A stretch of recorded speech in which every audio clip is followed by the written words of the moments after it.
This channel does not promote any violent, harmful, or illegal activities. All content provided by this channel is meant for an educational purpose only. ভাইপো ভয় পেয়েছেন, প্রচন্ড ভয় পেয়েছে, এই বিষয়ে কোনো সন্দেহ নেই। ভয়ের চোটে তারা গর্তে ঢুকে আছে। মাসকট স্পিন কন্ট্রোল ল্যাবের পরীক্ষায় এটি প্রমাণিত। কেয়াসেট আলোপেক্স পেন্টা অ্যাক্টিভ নতুন চুল গজাতে সাহায্য করে, চুল পড়া বন্ধ করে। কেয়াসেট আলোপেক্স পেন্টা অ্যাক্টিভ 10 হেয়ার ফল প্রবলেমের একমাত্র সলিউশন। ঘোষ বলেছেন যে শুভেন্দু অধিকারী বিরোধী দলনেতা, তিনি কি করে জানলেন যে 27 তারিখে গুলি চলবে? এই ঘোষণা তিনি আগে থেকে করলেন কি করে? তাহলে কি বাইরে থেকে লোক এনে সেখানে গুলি চালানো হবে? দেখুন, পুলিশ প্রশাসনের যে রূপ আমরা আগে দেখেছি, আমরা তো জানি এই পুলিশ প্রশাসন, এবং তৃণমূল কংগ্রেসের লোকেরা, যেমন আমার কাছে গতকাল রাতে ভিডিও তো আজকে বেরিয়েছে, আমি আপনাদেরকে হোয়াটসঅ্যাপে তো আর টাইম চেঞ্জ করা যায় না, আমি টাইম ভিডিও দেখিয়ে দেবো, যে কুচবিহারে আলিপুরদুয়ার থেকে আমার কাছে মেসেজ এসেছে, রাত্রিবেলা ছবি সহ ট্রেনে উঠছে তৃণমূল একজন নেতা, সে 27 তারিখে আসছে, আমি আপনাদেরকে দিয়ে দিচ্ছি। কালকে মেসেজ এসেছে, আমাকে বলা হয়েছে যেমন করে দাদা ট্রেন থেকে তাকে অ্যারেস্টের ব্যবস্থা করুন, তারা লাঠি সোটা নিয়ে এই মিছিলে আসছে।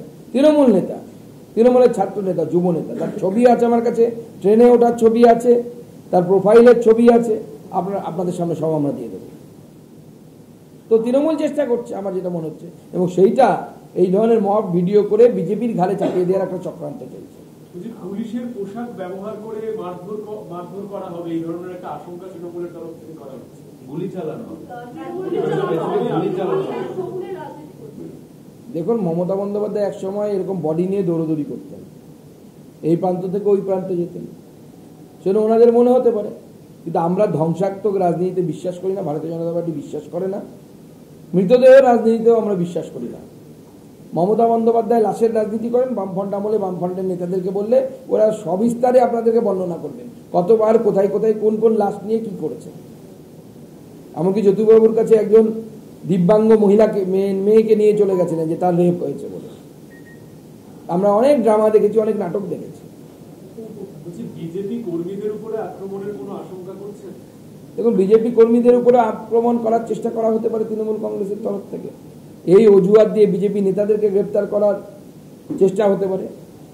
এই ধরনের ঘটনা ঘটলে বিজেপি কিন্তু চুপ করে বসে থাকবে না, বিজেপি আন্দোলনকে আরো বৃহত্তর করবে, এবং প্রয়োজনে আমি যেটা বললাম নবান্ন অভিযানে এরপরে বিজেপি যাবে, বিজেপি ঝান্ডা নিয়ে যাবে, এবং বিজেপির সাথে গোটা পশ্চিমবঙ্গবাসী সমাজ, ছাত্র সমাজ সবাই যুক্ত হবে।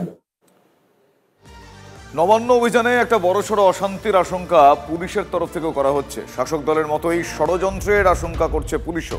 সাধারণ মানুষ এবং মহিলাদের সামনে রেখে হামলার পরিকল্পনা, এই আশঙ্কা পুলিশের।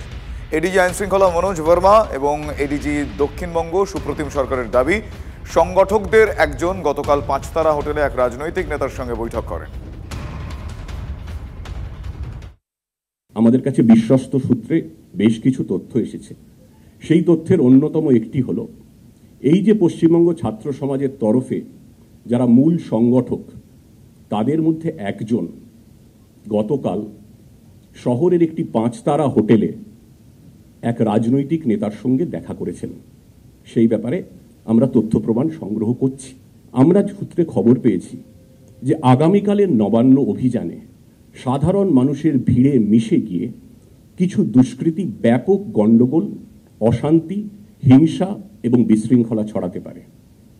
আমরা এটাও জেনেছি যে আন্দোলনের সামনে, ভিড়ের সামনে মূলত মহিলা এবং ছাত্রছাত্রীদের সামনে রেখে পিছন থেকে এমন কিছু গোলমাল পাকানো হবে, এমন কিছু প্ররোচনা দেওয়ার চেষ্টা হবে যাতে পরিস্থিতি নিমেষে অশান্ত, বিশৃঙ্খল এবং হিংসাত্মক হয়ে ওঠে, এবং পুলিশ বাধ্য হয় বল প্রয়োগ করতে। সাধারণ মানুষের শান্তিপূর্ণ আন্দোলনের আবেগকে কাজে লাগিয়ে একদল দুষ্কৃতী এই অশান্তি, হিংসা এবং বিশৃঙ্খলা ছড়ানোর চক্রান্ত করছে। সোফার মানে এখনো অবধি আমাদের কাছে কোনো অর্গানাইজেশন পারমিশনের জন্য এই যে প্রোগ্রাম হবে তার পারমিশনের জন্য এখনো অবধি কেউ অ্যাপ্লাই করেনি। যেহেতু এটা রেস্ট্রিক্টেড এরিয়া আছে, এখানে নর্মালি কোনো প্রোগ্রামের পারমিশন দেওয়া যায় না। যারা ক্লেম করেছেন দ্যাট ওরা অর্গানাইজ করতে চাইছেন, ওরা অন্য জায়গায় যদি কোথাও যদি করেন দেন উই আর উইলিং, আমরা নিশ্চয়ই আমাদের তরফ থেকে যথেষ্ট অ্যারেঞ্জমেন্ট রাখবো।